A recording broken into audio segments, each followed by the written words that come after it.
सदर ट्रंप ने दावा किया है कि ईरान से मुज़ाकरात में डील की पूरी उम्मीद है। तेहरान ने अमेरिका को आबनाए हुर्मुज़ से मुतालिक बहुत कीमती तोहफा दिया है। ईरान रजामंद है कि वो कभी भी जौहरी हथियार नहीं बनाएगा। ईरान इस बार समझदारी से बात कर रहा है। अब हम सही लोगों से बात कर रहे हैं जो मुआहदा करना चाहते हैं।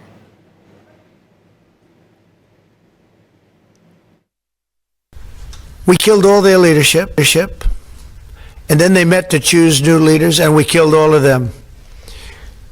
And now we have a new group, and we can easily do that, but let's see how they turn out.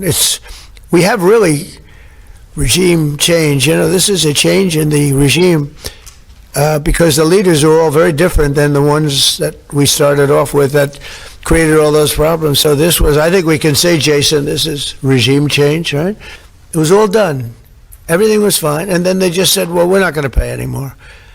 And they hurt our country. And at a very difficult time because, you know, we are at, as they would say, a war. They call it a war. I call it a military operation.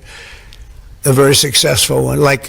Successful like nobody's ever seen before. Hey, Venezuela was equally as successful. That was a great thing. No,